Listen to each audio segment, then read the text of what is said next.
ಉಡುಪಿ ಜಿಲ್ಲೆಯಲ್ಲಿ ಬಿಟ್ಟು ಬಿಡದೆ ಮಳೆ ಸುರಿತಾ ಇದೆ. ಮುಂದಿನ 3 ದಿನ ಭಾರೀ ಮಳೆ ಮುನ್ಸೂಚನೆಯನ್ನ ಹವಾಮಾನ ಇಲಾಖೆ ಸಹ ಕೊಟ್ಟಿದೆ. ಇನ್ನು ಪ್ರವಾಸಿ ತಾಣಗಳಿಗೆ, ನದಿ ಪಾತ್ರದ ಸ್ಥಳಗಳಿಗೆ ಹೋಗಬಾರದು ಅಂತ ಹೇಳಿ ಅಲ್ಲಿ ಜನರಿಗೆ ಮುನ್ಸೂಚನೆಯನ್ನ ಕೊಡಲಾಗಿದೆ.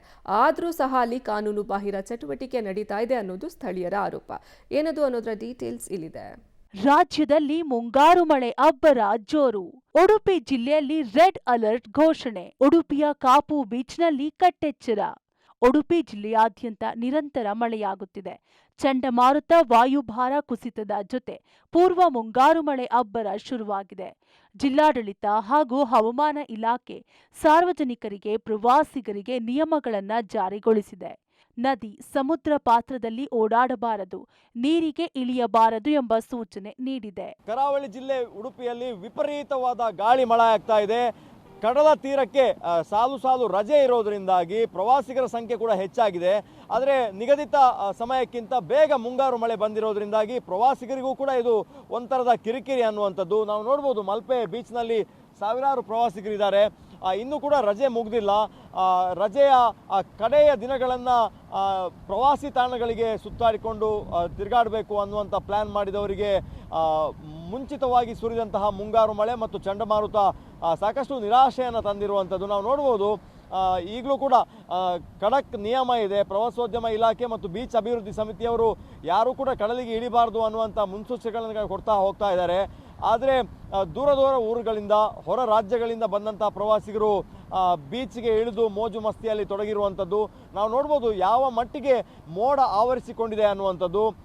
ಮಳೆಗಾಲದಲ್ಲಿ ಜೂನ್, ಜುಲೈ, ಆಗಸ್ಟ್ ತಿಂಗಳಲ್ಲಿ ಯಾವ ಥರದ ವೆದರ್ ಇದೆ ಆ ಥರದ ವೆದರ್ ಈಗ ಕಂಡು ಬರ್ತಾ ಇರುವಂಥದ್ದು. ಹಾಗಾಗಿ ವಿಪರೀತವಾದ ಗಾಳಿ ಮಳೆ ಬೀಳುವಂಥ ಸಾಧ್ಯತೆ ಇದೆ. ಮೀನುಗಾರರು ಹೇಳುವ ಪ್ರಕಾರ ಇದು ಮೊದಲ ತೂಫಾನ್. ವಾರದ ನಂತರ ಮತ್ತೊಂದು ದೊಡ್ಡ ಮಟ್ಟದ ತೂಫಾನ್ ಅರಬ್ಬಿ ಸಮುದ್ರದಲ್ಲಿ ಏಳ್ತಿದೆ ಅನ್ನುವಂಥದ್ದು ನಾವು ನೋಡ್ಬೋದು. ಮೋಡಕ್ಕೂ ಆಕಾಶಕ್ಕೂ ಸಮುದ್ರಕ್ಕೂ ಸಂಬಂಧ ಇದೆ. ಯಾವಾಗ ಕಾರ್ಮೋಡ ಆವರಿಸ್ತದೆ ಆಗ ಸಮುದ್ರದ ನೀರು ಸಂಪೂರ್ಣವಾಗಿ ಕಪ್ಪು ಬಣ್ಣಕ್ಕೆ ಟರ್ನ್ ಆಗುವಂಥದ್ದು ನಾವು ನೋಡ್ಬೋದು ದೃಶ್ಯಗಳಲ್ಲಿ ಯಾವ ಥರ ನೀರಿನ ಬಣ್ಣ ಬದಲಾಗಿದೆ ಅನ್ನುವಂಥದ್ದು. ಇನ್ನು ಉಡುಪಿಯ ಕಾಪು ಬೀಚ್ನಲ್ಲೂ ಕೂಡ ಕಟ್ಟೆಚ್ಚರ ವಹಿಸಲಾಗಿದೆ. ಸಮುದ್ರ ತೀರಕ್ಕೆ ದೀಪಸ್ತಂಭದ ಕೆಳಭಾಗದಲ್ಲಿರುವ ಬಂಡೆ ಮೇಲೆ ಹತ್ತಬಾರದು, ಮೋಜು ಮಸ್ತಿ ಮಾಡಬಾರದು ಎಂಬ ನಿಯಮವಿದೆ. ನಿಯಮವನ್ನ ಮೀರಿ ಜನ ಬಂಡೆ ಹತ್ತಿ ಸಮುದ್ರದ ಅಬ್ಬರವನ್ನ ಕಣ್ತುಂಬಿಕೊಳ್ಳುತ್ತಿದ್ದಾರೆ. ಇಡೀ ವರ್ಷದಲ್ಲಿ ಏಪ್ರಿಲ್, ಮೇ ತಿಂಗಳು ಪ್ರವಾಸಿಗರ ಆಗಮನವಾಗುತ್ತದೆ.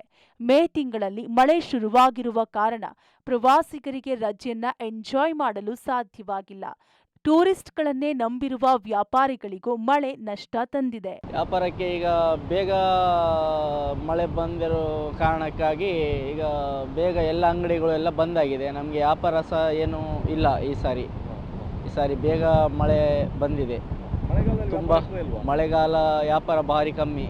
ವ್ಯಾಪಾರಕ್ಕೆ ನಮಗೆ ಜನ ಬರುವುದಿಲ್ಲ, ಹಾಗಾಗಿ ವ್ಯಾಪಾರ ತುಂಬ ಕಮ್ಮಿ ಆಗಿದೆ ಈ ಸಾರಿ. ಮಳೆಗಾಲ ನಮ್ಮದು ಫ್ರೂಟ್ಸ್ ವ್ಯಾಪಾರ ಇದೆ, ಆದರೆ ಈಗ ಮಳೆಗಾಲ ನಾವು ಓಪನ್ ಮಾಡಲಿಕ್ಕೆ ಚಾನ್ಸಸ್ ಇಲ್ಲ. ಅಂದರೆ ಗಾಳಿ ಮಳೆ ಜಾಸ್ತಿ ಆಗಿದೆ ಅಲ್ಲ, ಆ ಥರವಾಗಿ ನಾವು ಈಗ ಅಂಗಡಿ ಓಪನ್ ಮಾಡೋದಿಲ್ಲ ಈ ಸಾರಿ. ಒಟ್ಟಾರೆ 3-4 ದಿನ ವಿಪರೀತ ಮಳೆ ಬೀಳೋದ್ರಿಂದ ನೀರಿಗೆ ಇಳಿದು ಈಜಾಡುವುದು ಅಪಾಯಕಾರಿ. ಬೀಚ್ ಪ್ರವಾಸದ ಪ್ಲಾನ್ ಮಾಡಿದವರು ದಡದಲ್ಲಿ ವಿಹರಿಸಿ ಸಮುದ್ರವನ್ನ ನೋಡುವ ಪ್ಲಾನ್ ಮಾಡಬಹುದು. ಚೇತನ್ ಜೊತೆ ದೀಪಕ್ ಜೈನ್, ಪಬ್ಲಿಕ್ ಟಿವಿ, ಉಡುಪಿ.